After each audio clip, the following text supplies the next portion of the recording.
Bueno, vamos a continuar con la clase, siguiendo con esta última parte de la unidad número 2, que tiene que ver con las bases físicas en teledetección. Bien, habíamos quedado por aquí, la última clase. Entonces, estábamos viendo el efecto que tienen las ventanas atmosféricas para hacer la observación remota a través de los satélites. ¿Sí? Entonces, como siempre les digo, ustedes comunes mortales ahora ya saben que el satélite para nada es tonto, no es que está observando en cualquier parte del espectro electromagnético, sino que sabe muy bien dónde va a observar. Bien, entonces decíamos que el sensor no observa en cualquier sector del espectro electromagnético, sino que está sincronizado, podríamos decir, con las ventanas atmosféricas, que son esas porciones dentro del espectro donde no, no es obstaculizado por la presencia o por la absorción de algún gas, una partícula o una molécula que no permite el paso de la energía electromagnética. ¿Y por qué esto es fundamental? Y bueno, porque a esta altura ya se habrán dado cuenta que lo que nosotros observamos en las imágenes satelitales no es más que el reflejo o la emisión de la superficie terrestre. ¿Sí? Lo que reflejan o la energía que emiten de la que llega de la energía que llega del Sol. ¿Sí? Eh, Luego vamos a volver sobre estas plataformas y sensores en la unidad que sigue, pero yo solamente les hablaba de una en particular, que era la Landsat, y vamos a puntualizar y a profundizar en la siguiente unidad, pero desde ya les digo que esta plataforma, Landsat, nunca se olviden, ténganla siempre en cuenta porque es fundamental. ¿Por qué es fundamental? Bueno, porque fue el primer satélite de observación terrestre, en realidad lo llaman de recursos naturales, pero es el primer satélite que eh, se lanzó por el gobierno de los Estados Unidos en esa época, en 1972, y se mantiene hasta la actualidad, con unas condiciones de observación muy similares. Actualmente está operando el Landsat 8 con un sensor llamado OLI, pero lo importante de esto es que hacia atrás, ¿sí?, de manera histórica, ustedes pueden obtener imágenes desde los años 70, y eso es fundamental porque ningún otro satélite tiene esta característica. Todos son posteriores al Landsat. Entonces, si nos vamos a imágenes históricas, lo mejor que podemos hacer es buscar el Landsat. El satélite que le sigue, para que tengan una idea, se llama SPOT. Es una plataforma multinacional europea y tiene imágenes desde 1986. Entonces, el Landsat tiene una gran ventaja.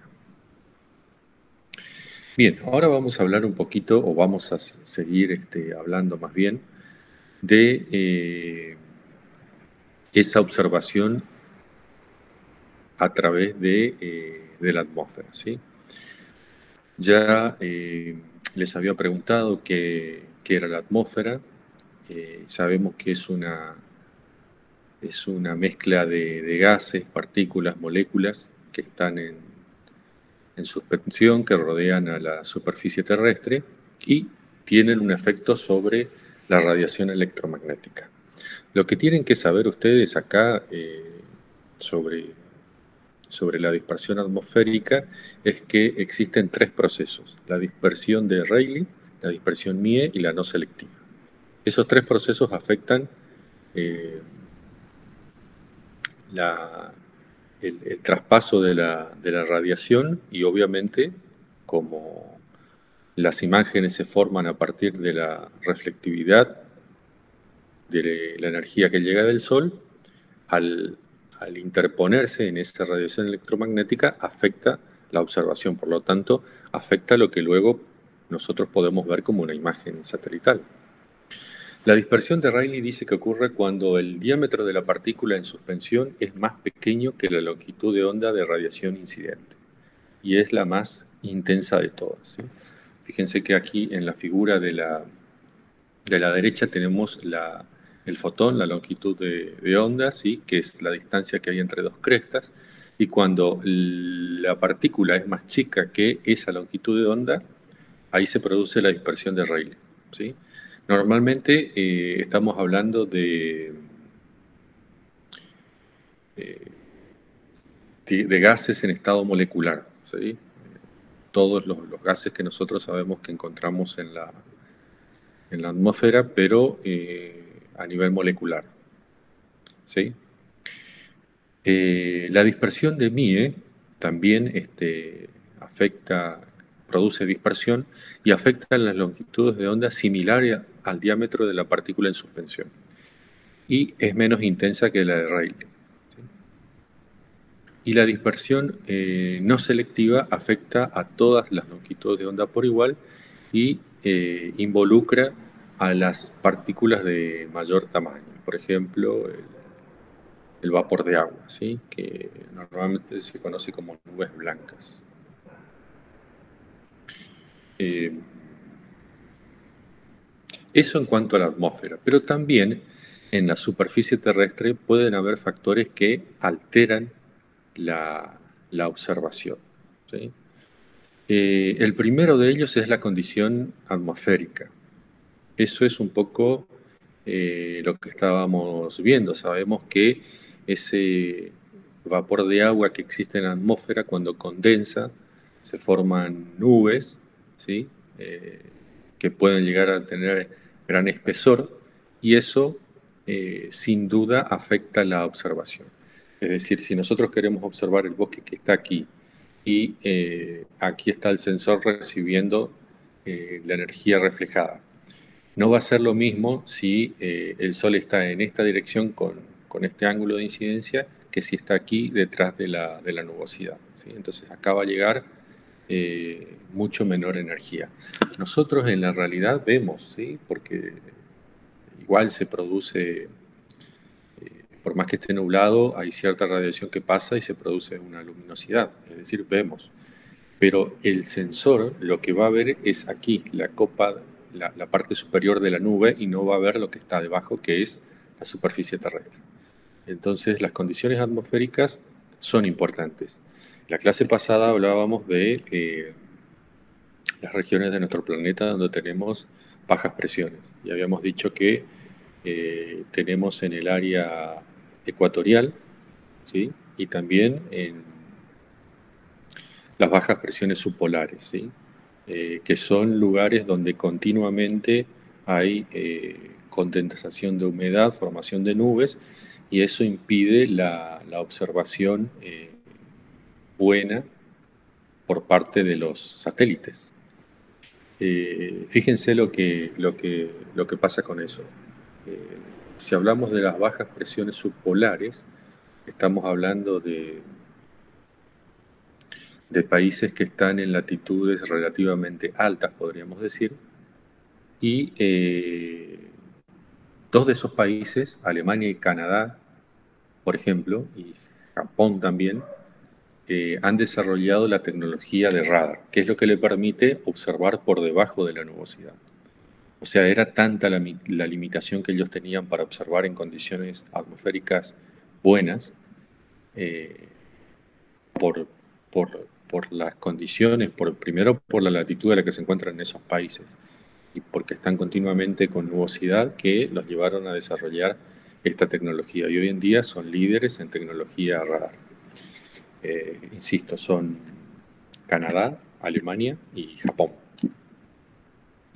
La segunda condición que puede afectar son las variaciones en las coberturas. Es decir, si yo estoy observando el bosque que vemos en la figura número 2, ¿sí? no va a ser lo mismo la energía que refleje eh, una determinada cobertura, como por ejemplo un bosque deciduo, que un bosque caducifolio, ¿sí? Eh, la energía que van a reflejar por el tipo de hoja, por su fenología, va a ser diferente. Y eso es bueno porque nos permite identificar coberturas o diferencias dentro de una cobertura, como por ejemplo la arbórea. También puede afectar el suelo y la geología. Eh, no es lo mismo que estemos observando suelos húmedos que suelos secos. No es lo mismo observar suelos limo-arcillosos o humíferos que suelos arenosos, por ejemplo. Los suelos arenosos y calcáreos van a ver ustedes que reflejan mucho más que los suelos con alto contenido de materia orgánica y humedad. Esos tienden a absorber más energía y por lo tanto reflejan menos. Acuérdense de esa ecuación. También tiene que ver la iluminación solar, sería la figura número 4. La iluminación solar, ustedes ya saben que va variando a lo largo del día. No es lo mismo observar la superficie terrestre cuando tenemos el sol muy próximo al cenit, ¿sí? A nuestra vertical local, que observar a la tarde, donde se producen, eh, podríamos decir, una distorsión en la señal. Tampoco es lo mismo observar en la llanura que en, en las superficies con pendientes, ¿sí? Yo puedo estar observando la misma cobertura, pero al estar en una pendiente fuerte, el reflejo de esa cobertura es diferente. Y más aún si hablamos de la orientación del terreno, ¿sí?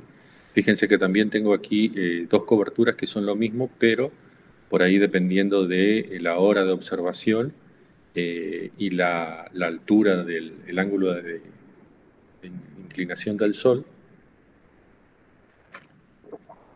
se puede producir umbría de un lado y eso afecta la observación.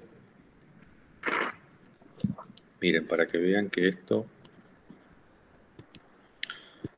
es así, acá estoy solamente en Google Earth. Esto sería las sierras de Córdoba.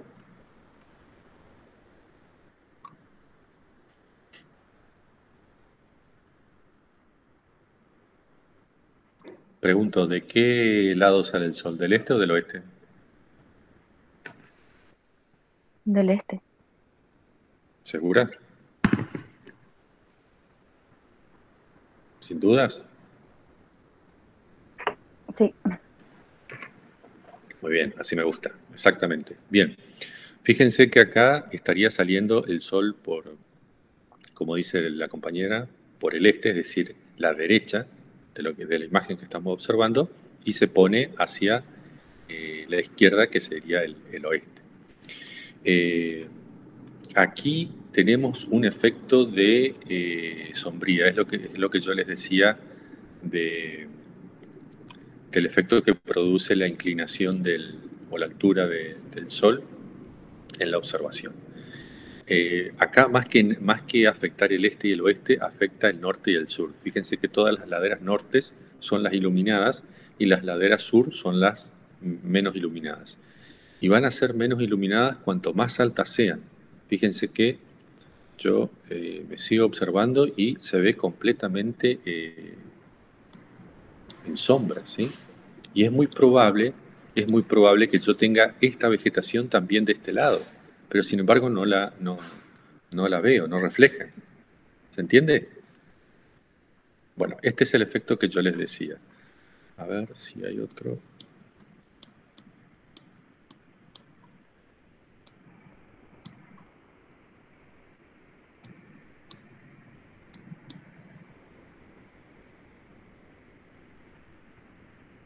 Aquí se puede ver mejor el efecto, digamos, de norte y sur, incluso, perdón, de este y oeste, ¿sí?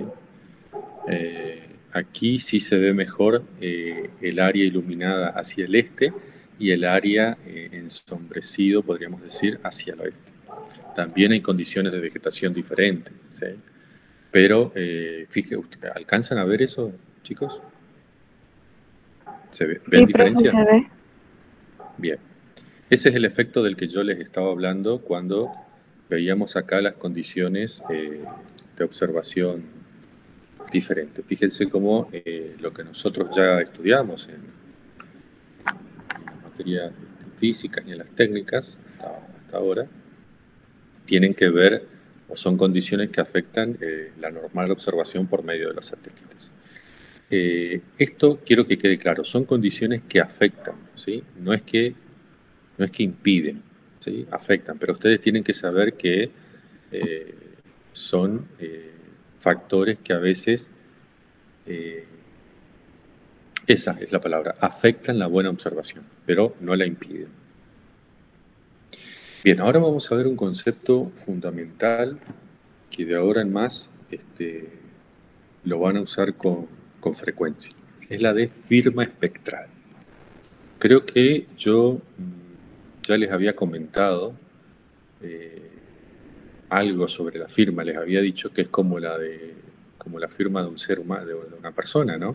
Cada uno tiene un trazo diferente. Bueno, con las coberturas ocurre algo similar. Cada cobertura eh, es diferente.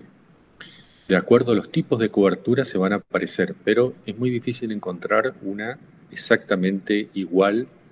Es difícil, ¿sí? Bien, cada cobertura, ¿sí? Eh, sobre la superficie terrestre refleja, absorbe y transmite energía, eso ustedes ya lo saben, ¿sí? De distinta manera, según las diferentes longitudes de onda, ¿sí? Esas coberturas, ¿cuáles son? Bueno, puede ser el suelo desnudo, puede ser un cuerpo de agua, puede ser nieve, puede ser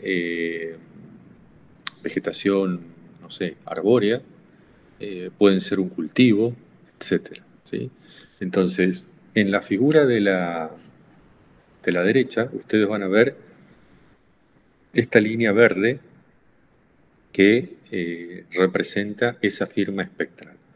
Entonces, repasando el concepto, cada cobertura, estas que vimos, sobre la superficie terrestre, reflejan, absorben y transmiten energía de diferente manera en las distintas longitudes de onda, ¿sí?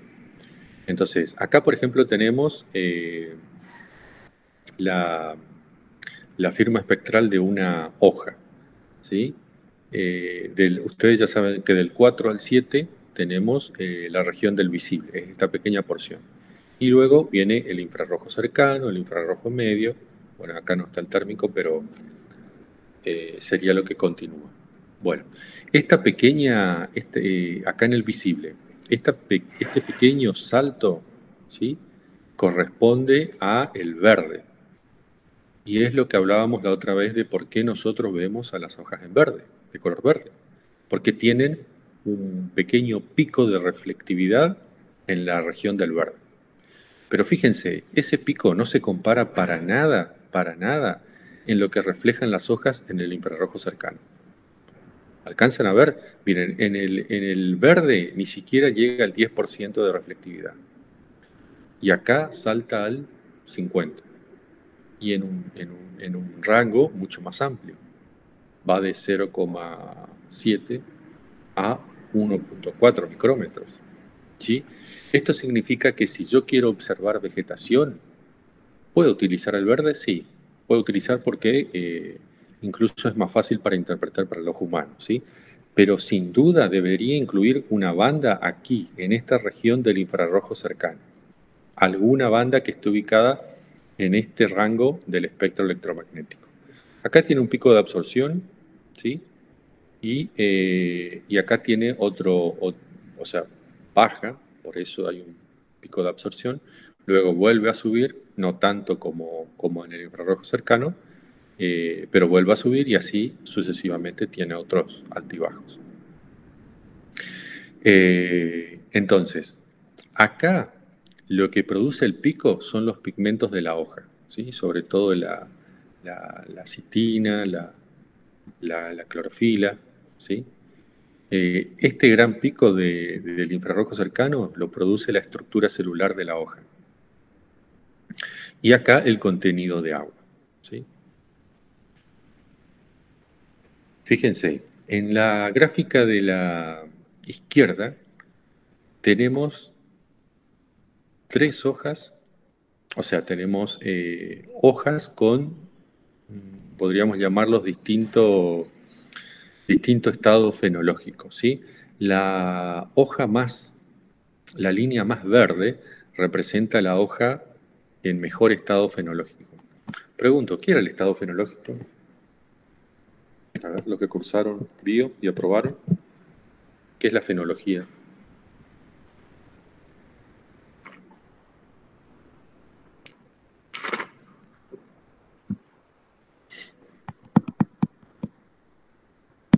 ¿Anyone?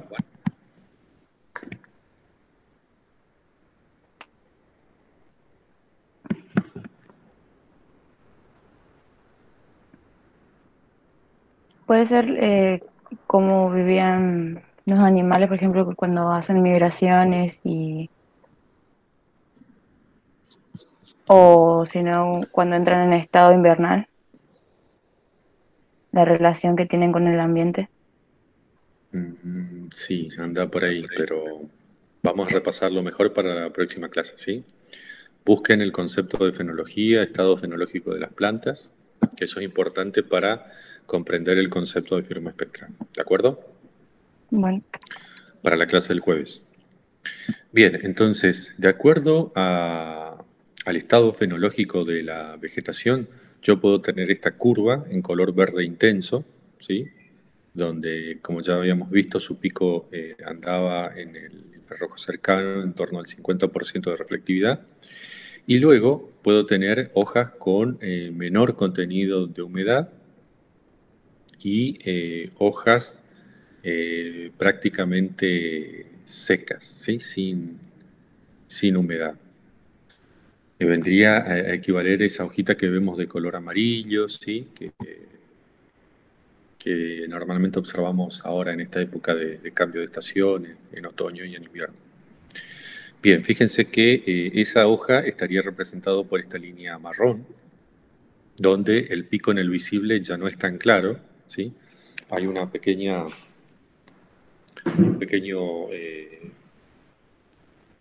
pico, mucho menos marcado que en la hoja bien verde, pero también a lo largo del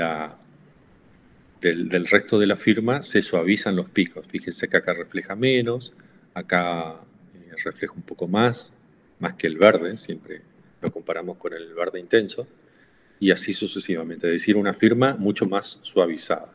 Eso, bueno, tiene que ver con lo que estábamos viendo, el contenido de humedad, incluso con su estructura celular y los pigmentos que puede llegar a tener la hoja, ¿sí? Bien, otras firmas espectrales pueden ser, por ejemplo, la de la... Esto está más vinculado a- a la nieve, al agua en estado sólido. Fíjense, la nieve fresca es esta curva que vemos acá en la parte superior. Fíjense la escala aquí abajo, está entre el 0,4 y 1,1, o sea que el visible sería desde acá hasta el 7, ¿sí? Perdón, voy a activar el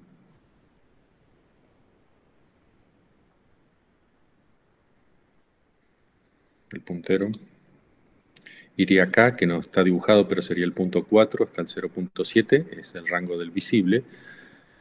Fíjense, es una de las pocas coberturas que refleja casi el 100% en el visible y de manera continua.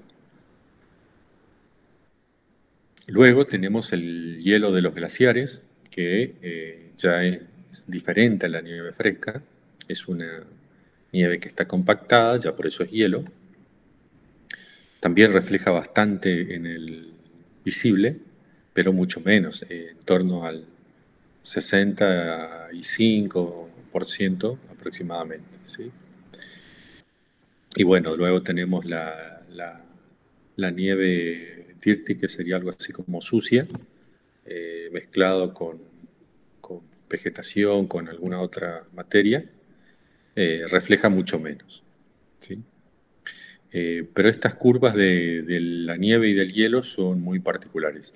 Nosotros acá obviamente no los utilizamos mucho, pero tienen que saber que hay gente que en la región patagónica y región andina, donde obviamente que sí les interesa observar nieve y hielo, por ejemplo, para hacer el seguimiento de los glaciares. Fíjense, acá tenemos el comportamiento espectral de distintos tipos de suelos, mollisoles, vertisoles y entisoles, ¿sí? Esto fue tomado de una librería espectral.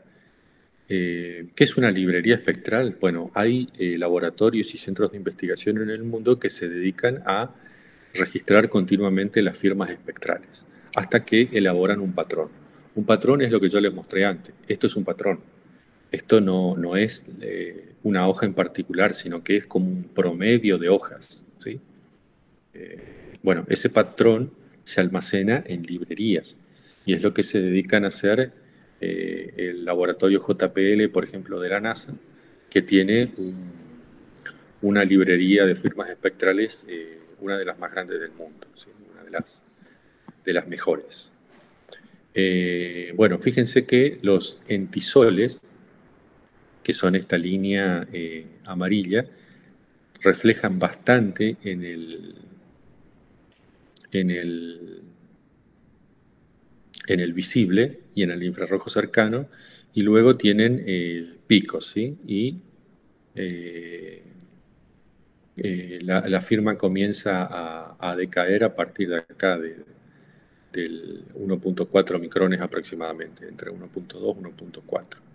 Sin embargo, los vertisoles y mollisoles tienen una muy baja reflectividad, sobre todo en el visible, comienzan a aumentar hacia el infrarrojo cercano y se mantienen un poco más estable que el lentisol.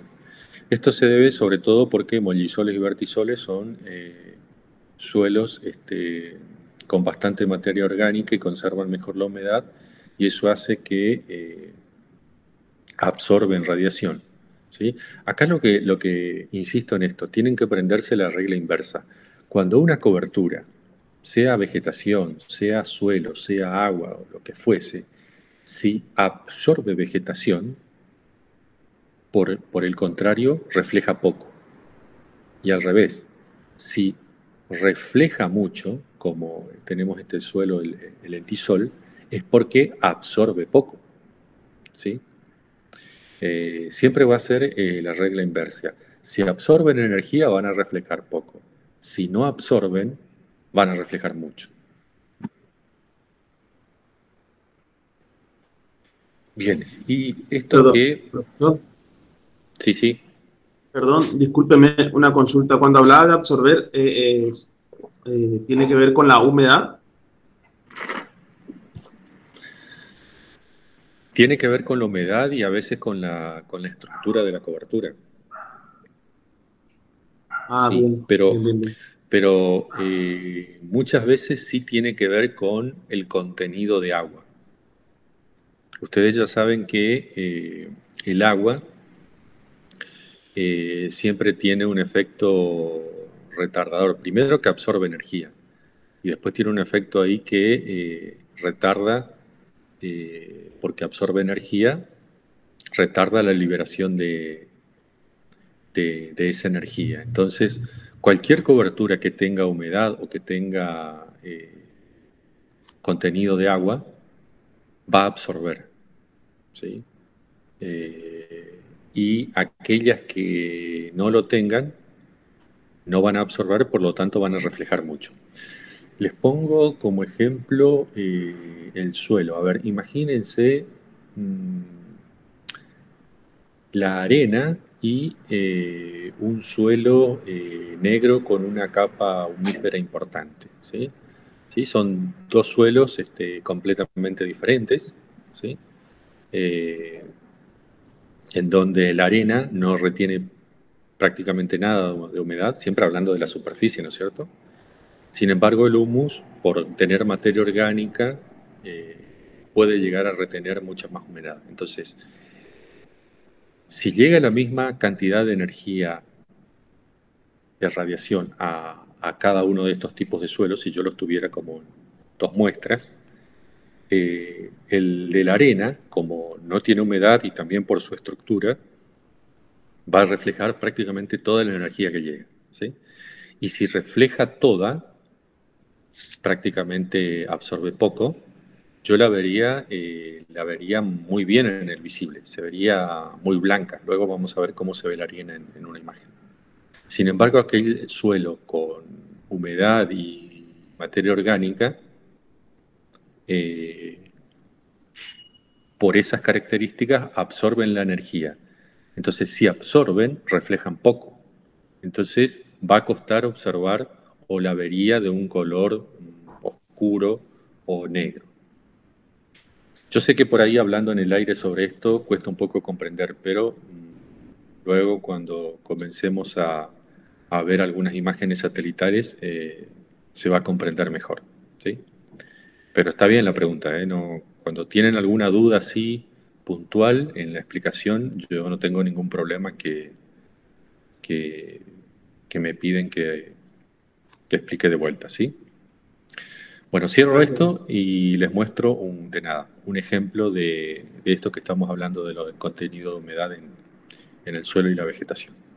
Entonces, acá tenemos una figura donde estamos combinando el espectro electromagnético. Ustedes estos tres colores ya les suena familiar, el azul, el verde y el rojo, es decir, estamos hablando del visible, y luego el infrarrojo cercano y el infrarrojo medio.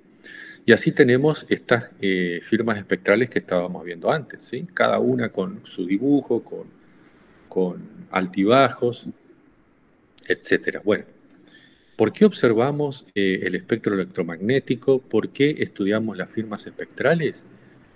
Y porque allí es donde se van a ubicar las bandas de observación de los satélites, ¿sí? Acá hay otro concepto nuevo, el de las bandas. Bueno, esas pequeñas porciones donde observa un satélite se conocen como bandas, ¿sí? Acá, como lo dice, Multispectral Band, Landsat Band, ¿sí? De ahora en más van a incorporar ese concepto, bandas, ¿sí? Por ejemplo, yo les había dicho que el Spot, que es este satélite que se parece un poco al Landsat porque podemos ir hasta los años 80, tiene una banda en la región del verde, una banda en la región del rojo y luego otra en el infrarrojo cercano, ¿sí? Esto lo que permite es observar, obviamente, la vegetación con claridad. Sin embargo, el Landsat es diferente. Fíjense, tiene una banda en el azul, una en el verde, una en el rojo, en el infrarrojo cercano, y luego tiene dos en el infrarrojo medio, que serían la banda 5 y la banda 7. ¿Sí? Incluso hay una banda que no está acá, que es la 6, que aparece en el térmico, pero bueno, quedó fuera de este dibujo. Entonces, ¿se entiende eso? Lo que yo les decía, los satélites no observan en cualquier lugar. No es que están, bueno, pongo una banda por acá y listo, a ver qué puedo ver. No, está todo estudiado, calculado, dónde tienen las mejores condiciones para poder observar. Profe, Sí, le pregunto, ¿una banda vendría a ser en donde se ubica el satélite para observar? la banda ya vamos a ver luego con detalle, pero la banda es como el satélite tiene un sensor que vendría a ser como el ojo, ¿sí?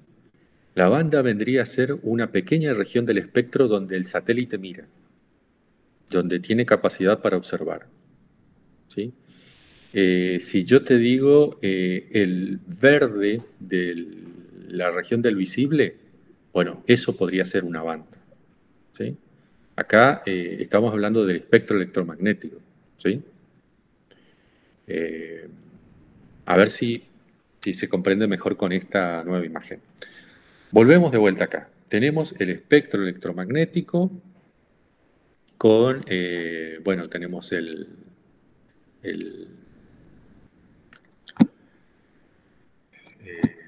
me sale esta región que está pegado al azul, el ultravioleta, el azul, el verde, bueno, el amarillo en el medio, el rojo, es decir, toda la región del visible, y por último el infrarrojo, ¿sí?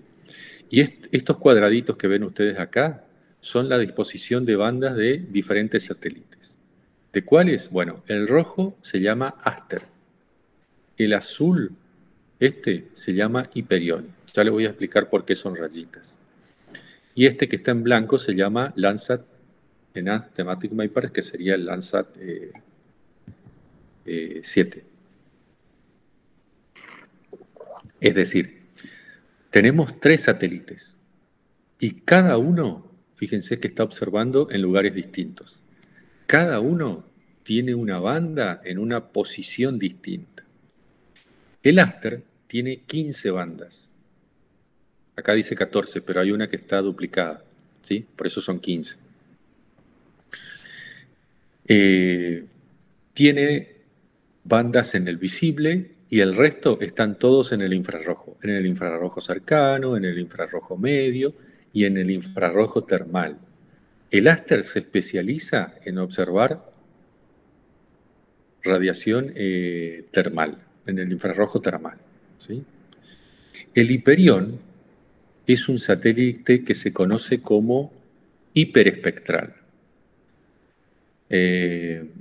A ver, cuando un satélite tiene una sola banda, se llama monoespectral. Cuando tiene varias bandas, como el Aster, se llama multiespectral. Cuando tiene más de 100 bandas, se llama hiperespectral. El Hiperión es justamente un satélite hiperespectral, porque tiene, no me estoy acordando ahora, pero tiene 200 bandas más o menos, ¿sí? Entonces están una pegadita al lado de la otra. Fíjense que no son cuadrados como estos, sino que son líneas muy finitas, es decir, son pequeñas porciones del espectro electromagnético muy chiquititas donde observa ese satélite. ¿Y cuál es la finalidad del Hiperión? Bueno, que hay cosas que se pueden observar en una porción muy pequeñita del espectro electromagnético, sobre todo las aplicaciones en geología y en suelo. No sé, si yo estoy buscando algún tipo de hierro, de contenido ferroso en el suelo, puedo llegar a utilizar alguna de las 200 y pico de bandas que tiene este satélite. Y por último está nuestro archiconocido amigo, el señor Landsat, ¿sí? El Landsat, como ya lo dijimos muchas veces, tiene, en este caso el ETM, tiene 7 bandas, ¿sí? Esto es lo que hoy yo les decía, fíjense. Tiene 3 bandas en el visible, 1 en el infrarrojo cercano, 2 en el infrarrojo medio y una banda en el térmico, la banda 6, ¿sí? Esto lo van a utilizar más adelante en los prácticos cuando el profe les enseñe cómo calcular temperatura en superficie a partir de la banda 6 del satélite Landsat. Bueno, acá está lo que decíamos. Las bandas de los satélites están ubicadas en determinadas regiones del espectro donde la observación es bondadosa, es decir, donde la atmósfera te permite observar. Excepto el Hiperión que, bueno, como está una al lado de la otra, también agarra regiones donde hay absorción atmosférica, pero debe tener sus razones también Hiperión para observar allí.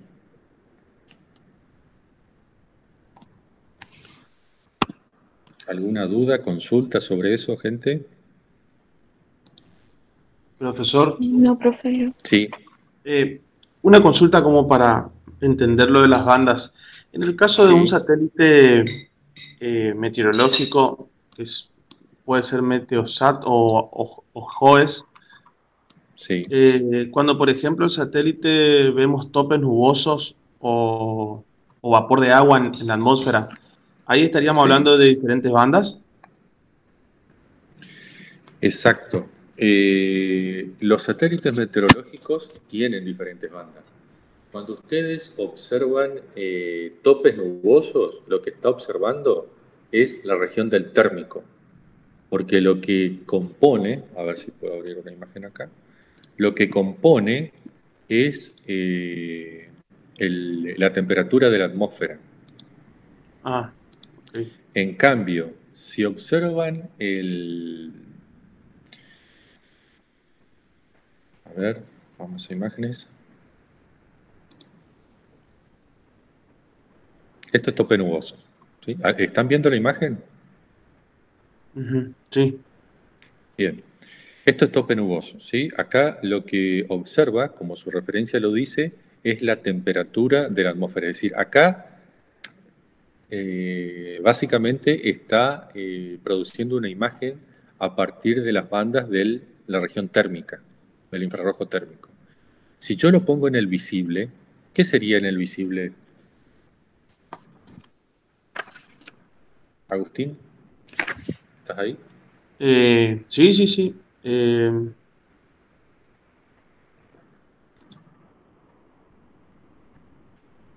¿Qué sería una imagen del visible?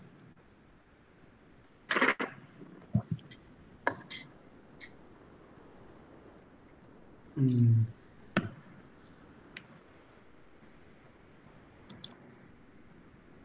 en el caso que haya algún hidrometeoro. Claro, pero no sé si te acordás de qué región del espectro estamos hablando ahí.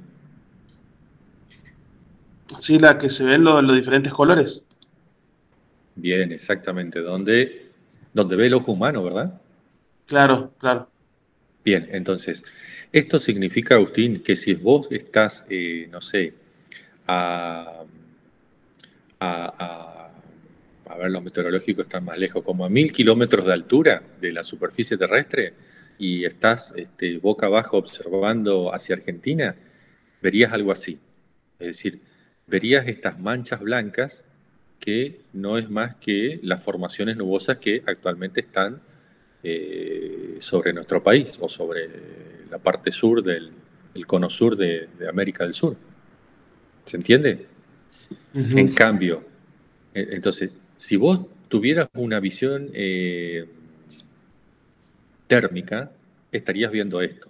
¿Sí? Podrías ver, a ver si hay uno que se vea mejor. Esto como nos cambiaron. Acá Sudamérica, a ver si vemos algo mejor. Bueno, no, no hay. Excepto acá en el Amazonas que se ve como hay una formación típica de inestabilidad con un color rojo, Sí, que serían sí. Puede ser nubes tormenta. exactamente, de gran desarrollo vertical, entonces están muy fríos en el tope de la nube y vemos con ese color rojo, que estaríamos hablando de temperaturas de 70 grados bajo cero, ¿sí? Pero el resto no son ese tipo de nubosidad. Bueno, esto lo verías siempre y cuando vos tuvieras esa capacidad de observación en el infrarrojo térmico, pero en realidad el ser humano lo que puede ver es esto, lo del visible. Esto es lo que veríamos. Pero Claro. si tuviéramos visión infrarroja, el infrarrojo medio sobre todo, veríamos esto, que es vapor de agua. ¿Sí? A ver si me voy a Argentina para que se vea mejor. Bien, esto es lo que veríamos. ¿Sí? Es la cantidad o cómo se distribuye, digamos, el vapor de agua en, en- actualmente ahora en la atmósfera que está sobre la superficie de nuestro país, ¿no es cierto? Bueno, fíjense que esto es lo que pueden hacer los satélites meteorológicos. Aparte del visible, pueden ver en el térmico y pueden ver en el infrarrojo medio para ver ese contenido de humedad. Son cosas que nosotros no tenemos la capacidad de observar. ¿Se entiende? Sí, profe, se entendió mejor. Sí. Bueno, miren, para que veamos mejor ese efecto que yo les decía del agua, ¿se ubican acá? Estamos en la provincia de Corrientes. ¿Sí?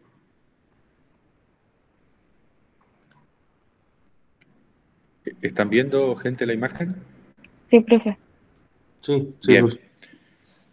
Bien, esto es la provincia de Corrientes, ¿sí? Tenemos la parte norte, podríamos llamarlo. Bueno, esto que está acá en torno a la capital se conoce como una región conocida como el Triángulo de la Capital, ¿sí? Que podríamos decir que es una parte relativamente alta de la provincia. ¿Con respecto a qué? Bueno, con respecto a esta gran región que es el área de los esteros del Iberá.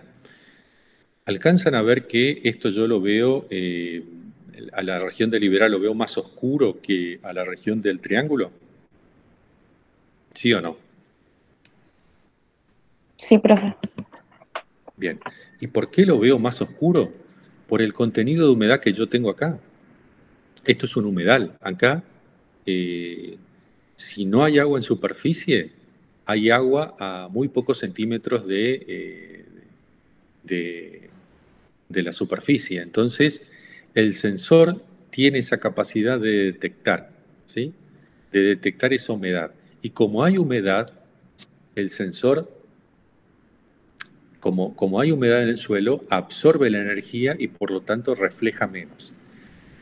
Siempre cuando hablamos de reflejar menos, tenemos que asociar a lo siguiente. Cuando refleja menos, lo vamos a ver con una tonalidad oscura. Cuando refleja más, lo vamos a ver con una tonalidad clara. ¿Se acuerdan que yo les había dicho que la arena reflejaba mucho? Bueno, fíjense cómo se ven los bancos de arena en el río. ¿Sí? Son estas cositas blancas acá que se ven como, no sé, parecen nubes. Bueno, esos son los bancos de arena. ¿Sí? Incluso, si yo... a ver, el suelo desnudo también se ve de esta forma, miren. Estos tonos más claros es porque tenemos algún tipo de suelo desnudo. Bueno, estos son forestaciones. Acá están preparando el suelo. Estos son caminos internos. Fíjense que al estar desnudo el suelo, eh, reflejan mucho. Cuando reflejan mucho, yo los veo de una coloración muy clara, eh, muy intensa, digamos. ¿Sí? Bueno, fíjense cómo se ven las ciudades, ¿sí? Con muchos tonos claros.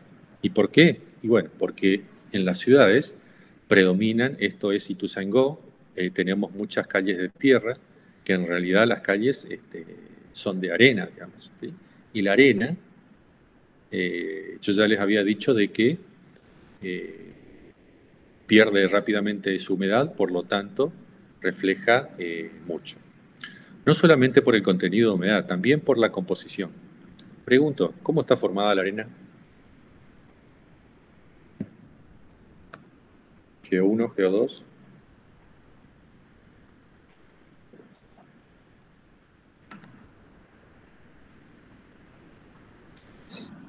¿Anyone?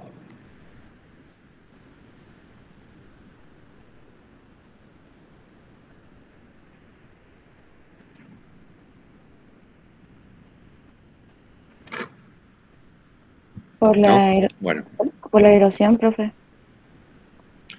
claro, ese es el proceso que la origina, pero hablando de su composición,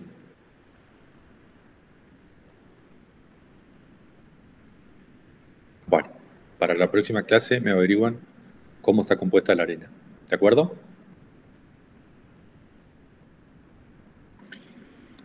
Bien, miren, volvemos a los procesos de reflectividad, de absorción y de reflectividad, ¿sí? Fíjense esta laguna. Esto es una pequeña laguna ahí en el sector occidental de Ituzaingó. Y alcanzan a ver que esto se ve mucho más oscuro que esto, por ejemplo. ¿Sí? Sí, profe. Bien. Esto significa que el agua en superficie absorbe mucha radiación. Como la absorbe, refleja poco. Por eso yo la veo oscuro. Sin embargo, esto, que es como un peladeral ahí cerca de ya donde termina la ciudad antes de llegar a la forestación, es una parte que ni siquiera tiene pasto, ¿sí? Es un sector ahí que está desprovista de vegetación. Entonces, el suelo está expuesto. Es lo que nosotros conocemos como suelo desnudo. Bueno, allí, fíjense que yo lo veo con una tonalidad blanca o marrón muy claro. Bueno, como no hay vegetación, evidentemente hay poca humedad, refleja mucho y yo la veo con esa tonalidad muy, muy clara. ¿Sí? Estos son los procesos de reflexión y absorción que estábamos viendo antes. Tiene, ¿Sí? profesor, perdón, tiene Sí, que ver sí. con la oscuridad. Si es muy oscuro, por A ver, ejemplo, ¿quién está hablando?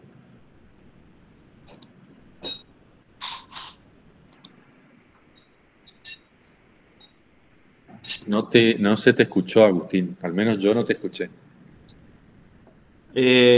¿ahora me escucha? Ahora sí. En el cuerpo de agua cuando se ve muy oscuro, ¿tiene que ver con la profundidad del cuerpo de agua? Bien, bien. Sí, tiene que ver con la cantidad de energía que absorban o reflejan. En el caso de los cuerpos de agua se ve afectado por diferentes cosas. Una de ellas es la profundidad. Pero en este caso, en el caso de las lagunas de corrientes, no es tanto, porque no estamos hablando de lagos, por ejemplo, como en la región andina y patagónica, que tienen Ujú, cientos de metros de profundidad. Acá eso no ocurre, por eso son lagunas, no son lagos. ujú. Acá tiene que ver más que nada con la composición química del agua y con la presencia de nutrientes eh, en el agua, y partículas en suspensión, más que nada. ¿Sí? Fíjense cómo acá, miren, alcanzan a ver esto que es verde, que en realidad es el agua del río. ¿Sí? Y esto que está acá, bien oscuro, es el agua de la laguna. Es muy probable que el agua del río sea, perdón, que el lecho del río sea más profundo que el de esta laguna. Estoy casi seguro. Sin embargo, esto refleja más que esto. ¿Por qué refleja más? Porque yo esto lo veo más claro y este lo veo más oscuro. Entonces, ¿qué puede estar ocurriendo acá? ¿Se les ocurre alguna hipótesis? ¿Las dimensiones puede ser? No, no. En este caso la dimensión no afecta. Profe, ¿puede ser porque el agua refleja más? Es que los dos son Por agua. ser Acá tenés una agua de superficie río, más lisa que la perdón, laguna. ¿cómo? ¿De vuelta? El río tiene su superficie más lisa que la laguna. Yo creo que no, che, porque el río tiene agua en movimiento, acordate. Es un cuerpo lótico y esto es un cuerpo léntico. ¿Se acuerdan de eso? Cuerpos lénticos y lóticos. Sí, sí, Hidro. sí. Ujú. Explícame, Agustín, a ver qué era cada uno. Los lóticos, por ejemplo, son los cuerpos de agua como ríos, arroyos, es decir, que tienen movimiento. En cambio, los lénticos están como más estancados y tienen mayor, digamos, vegetación y como por ejemplo lagunas, pueden llegar a ser esteros. Bien. Entonces, si vamos por el lado del movimiento que tiene la masa de agua, no, tampoco. Acá hay otro factor que está afectando.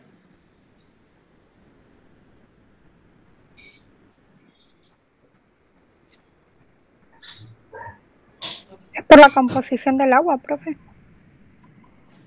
¿En qué sentido? ¿Qué composición? Y de los organismos y de Refleja las la sustancias en vegetación. solución. ¿Perdón? De las sustancias en solución, puede ser. El agua del río es más salada que el agua de la laguna. Ninguna de las dos es salada, che. Refleja la vegetación, profesor. En el caso del río no tiene vegetación a su alrededor, digamos. La laguna está como más Bien. encerrada. Sí, eso puede ser en el caso de la laguna, que tenga vegetación afecta. Profe, Pero en ¿puede ser estos por dos su tamaño? tampoco afecta el tamaño acá. Bueno, Les está faltando uno. Algo por ahí dijeron, pero no es exactamente la vegetación. Eh,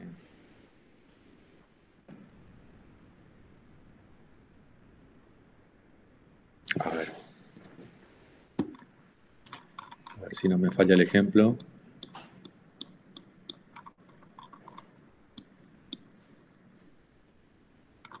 ¿Qué pasa acá? A ver, uy. ¿Están viendo la imagen? Sí.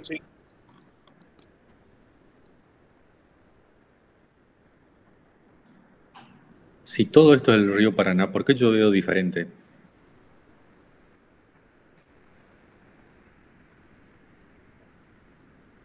Digo, ¿ven diferente o soy yo nomás el que ve diferente? Sí, Avísenme sí. si estoy loco. Ah, No, sí, se ve diferente. pensé que sí estoy loco.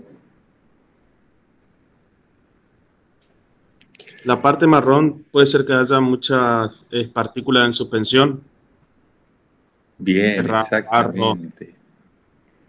Estamos hablando de las partículas en suspensión y la cantidad eh, de detritos y de sedimentos que está transportando el río. ¿Y por qué tenemos esa diferente coloración de un lado de la costa correntina o la ribera correntina y del otro lado de la ribera chaqueña tenemos diferente?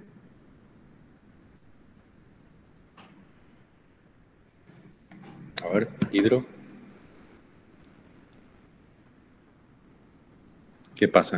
¿Hay El lado magia correntino. o tiene una explicación natural? eh, bueno, acá sería la zona de Barranquera, no se ve la costa de Corrientes, ¿puede ser? Del puerto de Acá estoy Barranqueras. frente a Paso de la Patria, Isla del Cerrito. Acá estoy viendo qué hay frente a Paso de la Patria e Isla del Cerrito. Esto va para los dos, chaqueños y correntinos. Banco de Arena. Sí, pero desde el punto de vista hidrológico, ¿qué ocurre ahí? Está la confluencia de los ríos, Exacto, ¿qué ríos? Paraná y Paraguay. Exactamente, ahí tenemos la confluencia del Paraná y del Paraguay. ¿Y eso explica por qué yo tengo esa coloración acá más abajo o no? Sí, ¿Tiene algo que ver con eso? yo creo que sí, porque el río Paraguay lo que hace es arrastrar agua más, digamos, viene más del norte, de la zona del Bermejo, y viene como más sucia, digamos.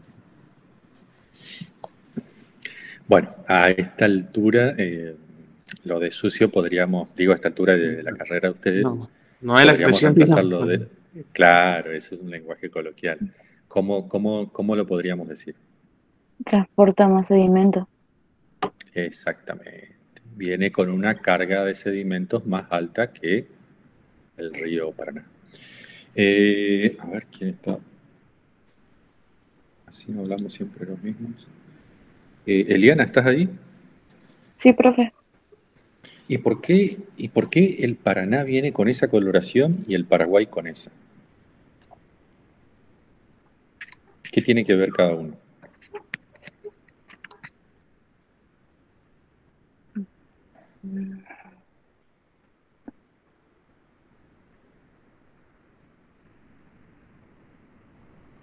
Hoy tengo tres nada más para agarrar así del cogote. Qué malos compañeros, los dejaron solo hoy.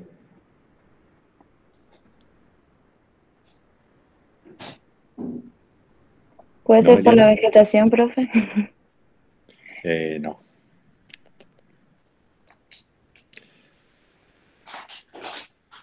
Agustín, algo habías dicho vos.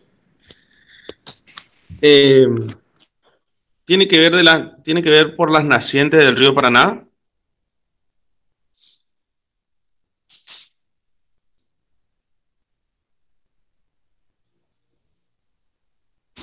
Se le cortó al profe.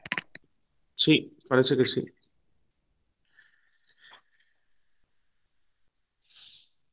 En Paraguay no es que viene con menor vegetación, entonces el agua Sí, tiene más sedimento. el ¿No es río porque es Paraguay, más sí. rápida?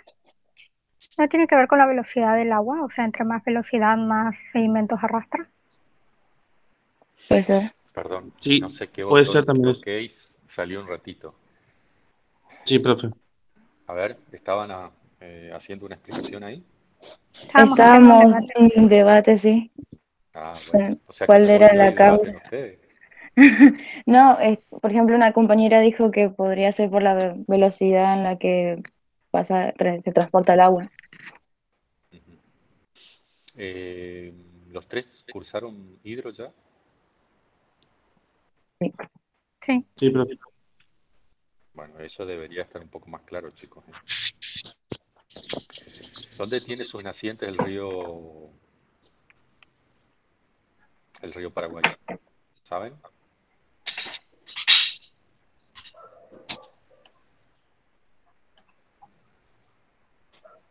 Bueno, se lo digo yo, en el Pantanal, en Brasil. Pero esa cantidad de sedimentos que trae no se debe más bien al río Paraguay, sino a dos afluentes que tiene. ¿Cuáles son los dos afluentes más grandes del río Paraguay?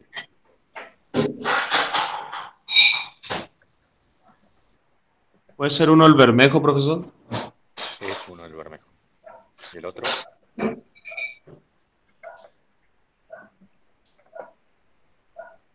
Le voy a decir uno, pero no sé si es A ver, el Pilcomayo. bien, sin miedo. Prefiero que se equivoquen a que no me digan nada. Bien, el Bermejo y el Pilcomayo. ¿Y dónde nace cada uno?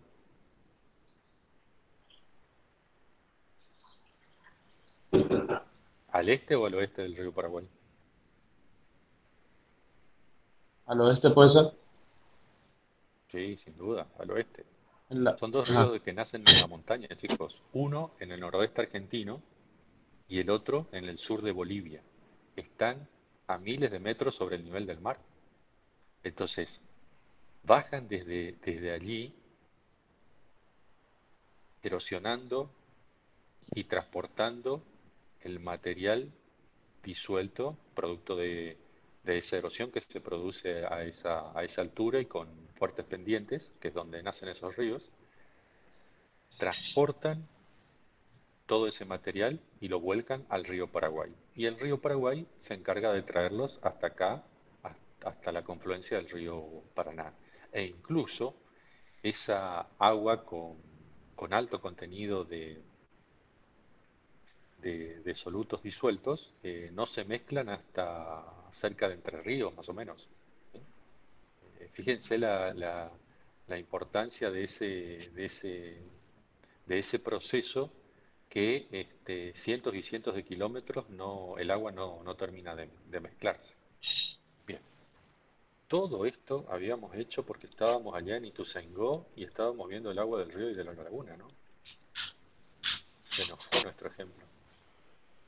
A ver si volvemos. Vamos acá, exactamente. Bien, eso tiene que ver con esto, gente. No es lo mismo el material en suspensión que está transportando el río Paraná, y mucho menos el río Paraguay, como ya vimos, que el agua de una laguna. El agua de la laguna, como es un cuerpo léntico, no tiene movimiento, por lo tanto, ¿qué pasa con los detritos y los sedimentos?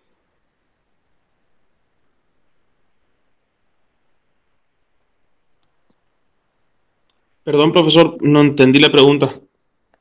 ¿Qué pasa con el material que puede llegar a tener una laguna, con el material Ya se en encuentra suspensión? sedimentado, profesoría. No está en suspensión. Exactamente, se sedimenta. ¿Dónde va? A la Hacia el parte fondo superficial. sería. Exactamente, se deposita en el fondo de la laguna.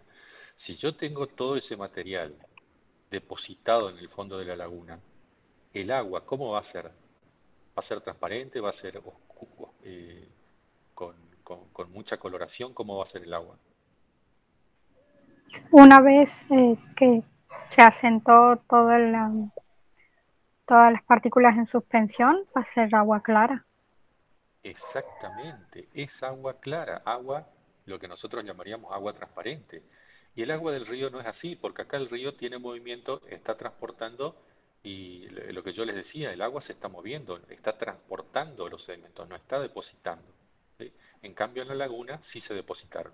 Entonces, como los sedimentos del agua están depositados en la laguna, el agua está transparente, entonces la radiación pasa, es decir, la absorbe. En el caso del agua del río, no, porque los materiales están en suspensión y están ahí moviéndose, transportándose. Por lo tanto, la radiación llega, pero se absorbe mucho menos porque está ese material ahí disuelto en el agua. Por lo tanto, refleja más. ¿Sí? Bueno, no sé si quedó claro, pero de a poco vamos a ir asentando esos conceptos. Lo que tiene que quedar en claro, gente, es que cuando yo tengo un agua sin material en suspensión, como el de las lagunas, la radiación va a absorberse mucho. Y si se absorbe, va a reflejar poco. Y si refleja poco, yo lo voy a ver de color oscuro. ¿Sí? ¿Qué es lo que pasa con esta laguna, con muchas de por aquí? El agua, cuando tiene mucho contenido cuando tiene muchos detritos y material en suspensión, la voy a ver con esta coloración un poco así marrón. Fíjense que el material que se deposita forma estos bancos de arena, ¿sí? Y el que se está moviendo no lo veo, pero sé que está acá moviéndose las partículas más finas se están moviendo con el agua. Pero todo eso intercepta la radiación. Y al interceptarlo, no permite penetrar en el agua, sino que al contrario, lo refleja. Por eso vemos esa coloración más clara. Eh, Profe, no sé si está queriendo mostrarnos algo porque no se ve nada. ¿No se ve? Claro, dejo de presentar. Gracias.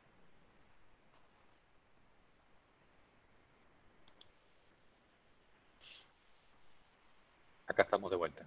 ¿Ahora sí ven? Sí, ahora Sí, sí. ahora sí. Bien.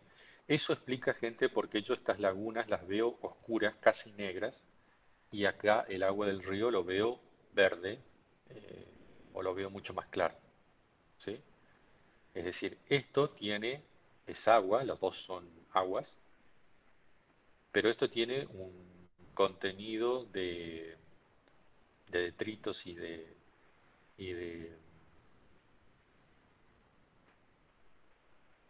no me sale la palabra, mucho más alto que el de las lagunas. En las lagunas, como son cuerpos lénticos, se depositó en el fondo y el agua se hizo transparente. Entonces, al ser transparente, absorbe toda la radiación.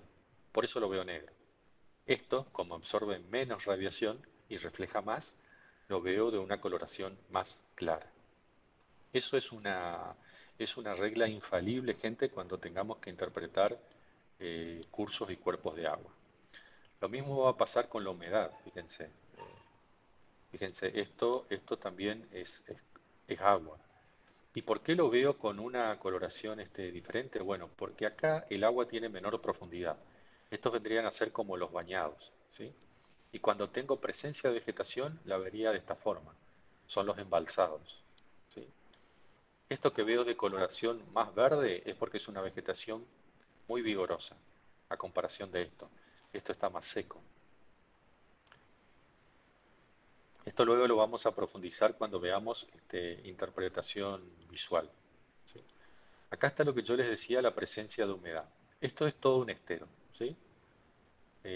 Pero, ¿y por qué veo esto oscuro y esto más claro? Bueno, porque evidentemente acá hay menor profundidad y puede eh, que tenga alguna eh, ya se pueda llegar a ver la superficie, una parte del suelo, y está más seco. Sin embargo, esto que tiene humedad, yo lo veo mucho más oscuro. ¿Sí? Se aplica el mismo principio. Cuando hay agua o humedad, la radiación es absorbida. Por lo tanto, refleja menos. Entonces yo lo veo oscuro. Acá, como hay menor humedad, la absorción es menor. Por lo tanto, refleja más y yo lo veo de color claro. ¿Sí? Bien. Bueno, fíjense cómo se ven las rutas. Obviamente que todo lo que es asfalto o suelo desnudo, como pueden ser estas rutas de tierra, reflejan muchísimo. ¿Sí? El suelo está desnudo, toda la radiación que llega a ellos es reflejada, prácticamente nada es absorbida, y eso hace que yo lo vea con esta coloración muy, muy blanca. Bien,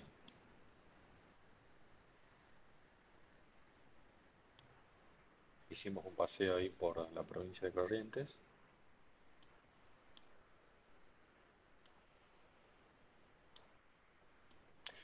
Bueno, esto en principio para cerrar el tema número 2, que tiene que ver con las bases físicas de la teledetección. Como yo les dije,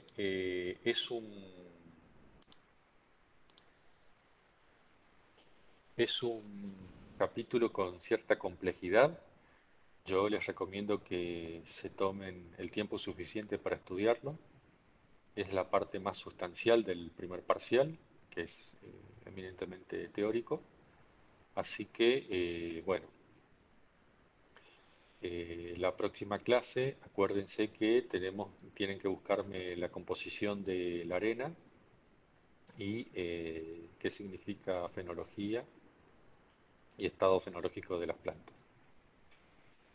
¿Alguna duda, alguna consulta? No por ahora, profe. Bueno, perfecto. Bueno, gente, de esta manera, ¿sí, Agustín?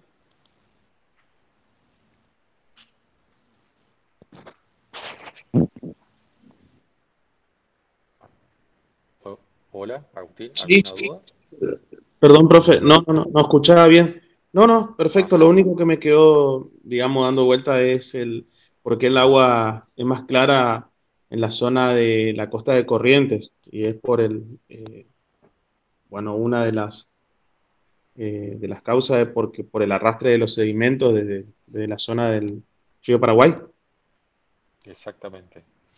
Al final no terminamos de cerrar esa idea, pero ¿por qué es más clara el agua del lado correntino que del lado chaqueño? Bueno, eh, por la ribera correntina viene el agua del río Paraná. El río Paraná tiene sus nacientes en Brasil, ¿sí? Sí, No vamos a comparar la altura a la que está el nacimiento del río Paraná con el nacimiento de los ríos Bermejo y Pilcomayo. ¿Sí? Uno puede llegar a estar a 600, 700 metros en la meseta brasilera, pero no se comparan con los miles de metros que están en la naciente del Pilcomayo y del Bermejo. Aparte, eh, el contenido de- de-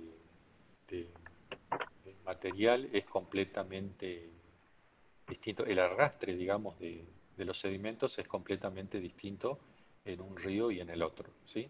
Eso hace que el río Paraná tenga mucho menor sedimento que el río Paraguay. Pero el río Paraguay, como yo les dije, lo que tienen que entender es que no es en sí el mismo, porque él nace también en Brasil, sino es que son los materiales aportados por sus afluentes, el Bermejo y el Pilcomayo. Simplemente a eso se debe la diferente coloración.